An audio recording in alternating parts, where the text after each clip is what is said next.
A continuación podrán ver un video que resume un estudio que realizamos el doctor Sergio Cárdenas y yo sobre el efecto de la discrecionalidad administrativa en la equidad social.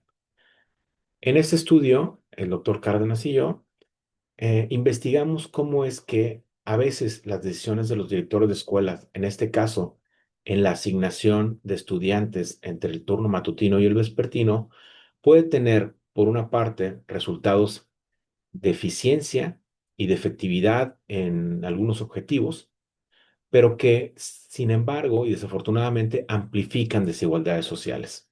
El estudio utiliza un experimento natural. Este experimento natural lo pudimos tomar porque un estado decidió retirar la discrecionalidad a los directores y utilizar una lotería en la asignación de alumnos entre el turno matutino y vespertino. Ah, con el estudio podrán darse cuenta que a veces cuando la discrecionalidad administrativa no es conducida por una supervisión adecuada o incluso por lineamientos claros de ética, de conducta, puede resultar en efectos contraintuitivos. Abajo voy a dejar la liga en la descripción del video, está la liga que los lleva a revisar el estudio. Entonces, si tienen comentarios, dudas, por favor, déjenmelos abajo en del video y para mí va a ser un gran gusto poder comentarlos y responder a sus dudas. Gracias. Hola, ¿qué tal? Hoy nos vamos a meter de lleno a un rompecabezas, una fascinante, que se esconde, fíjense, a plena vista en el sistema educativo mexicano.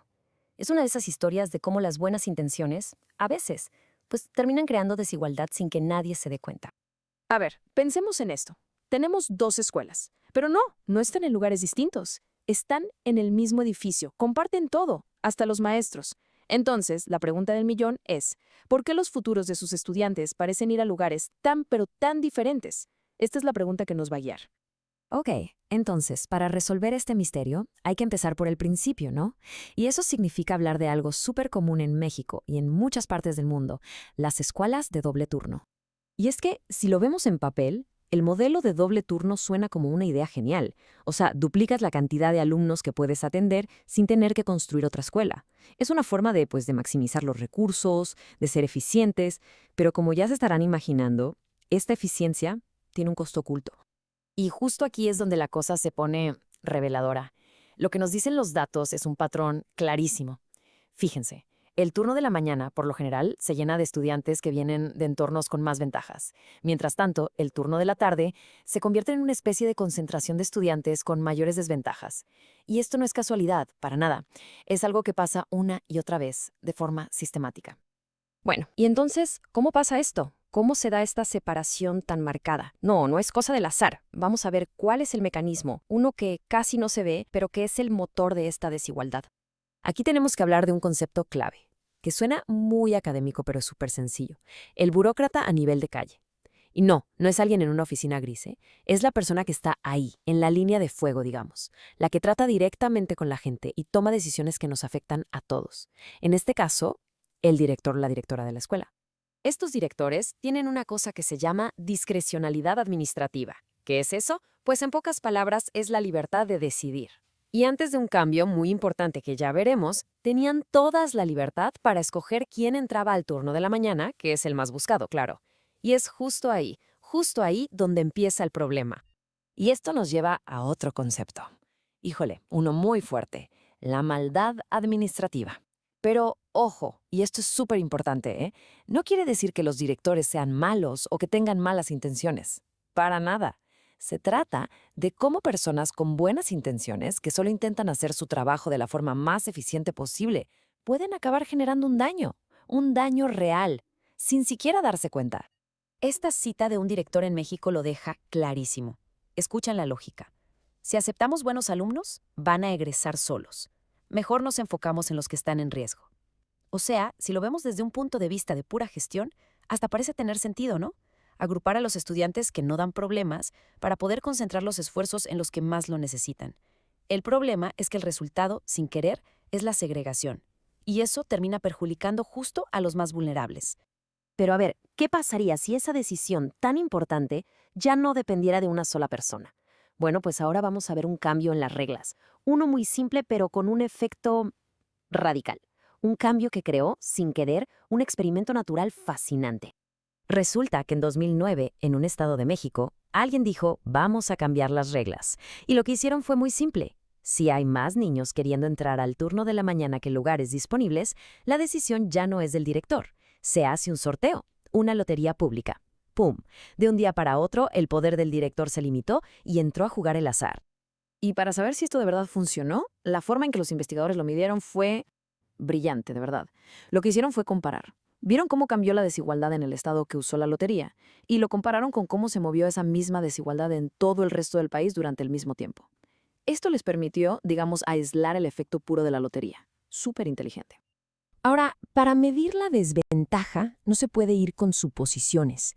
Necesitaban datos duros, objetivos. Y se enfocaron en dos indicadores que no mienten. Uno, si la familia del estudiante era beneficiaria de Próspera, que era el programa de ayuda para las familias más pobres. Y dos, si el niño o niña solo había cursado un año de preescolar, lo que suele ser una señal de que los recursos en casa son limitados. Listo, el escenario está puesto, el experimento está corriendo y los datos ya se recolectaron. Ahora sí viene la parte más emocionante. Vamos a ver qué encontraron. Entonces, la pregunta clave, el meollo del asunto es, ¿de verdad una simple lotería, un sorteo, pudo hacer algo contra años y años de esta separación de alumnos? ¿Funcionó? A ver, veamos esta gráfica. Esto es el antes. Antes de la lotería. La diferencia era, vaya, enorme. La barra de la derecha nos muestra cómo el turno de la tarde estaba lleno, de verdad lleno, de los estudiantes más pobres. Este era el problema de fondo. Y ahora, la magia. Miren lo que pasó después en el estado que usó la lotería. Vean eso. La brecha casi desaparece. El turno de la tarde dejó de ser ese lugar de concentración de desventajas. La distribución de los alumnos se volvió muchísimo más pareja, más justa. Es que la imagen habla por sí sola, es impactante. Y para que no quede duda, pongámosle un número. El efecto fue masivo. La lotería logró reducir la brecha de desigualdad para los estudiantes con un solo año de preescolar en casi 10 puntos porcentuales. 10 puntos. Un cambio tan simple en las reglas tuvo un impacto enorme en la justicia del sistema. Ok, entonces, ¿qué nos llevamos de todo esto? ¿Cuál es la lección aquí? Vamos a dar un paso atrás para ver el panorama completo, las implicaciones más grandes de lo que acabamos de descubrir. Y aquí está el punto más importante de todos. Esto no se trata de culpar a los directores, ¿eh? No. Ellos muchas veces solo toman decisiones que parecen lógicas dentro de un sistema que los empuja a eso. La verdadera lección es sobre el poder que tiene el diseño de los sistemas. Podemos y debemos crear reglas que hagan que la equidad no sea la opción difícil, sino la más fácil de seguir. Y lo bueno es que esto nos da como una caja de herramientas para buscar la equidad. ¿Qué podemos hacer? Pues, por un lado, hacer que todos se den cuenta de los costos que tiene la desigualdad. También se puede capacitar a la gente en temas de justicia social. O, por ejemplo, repensar cómo medimos el éxito de una escuela para que la inclusión valga tanto como las calificaciones. Y claro, como ya vimos, usar herramientas tan sencillas como una lotería cuando el objetivo principal es que sea justo para todos. Y con esto cerramos, pero dejamos una pregunta en el aire para pensar. En un mundo que está lleno de sesgos, muchos que ni siquiera sabemos que tenemos, ¿será que a veces la solución más justa, la más sofisticada, es simplemente dejarlo al azar? Gracias por acompañarnos en este análisis.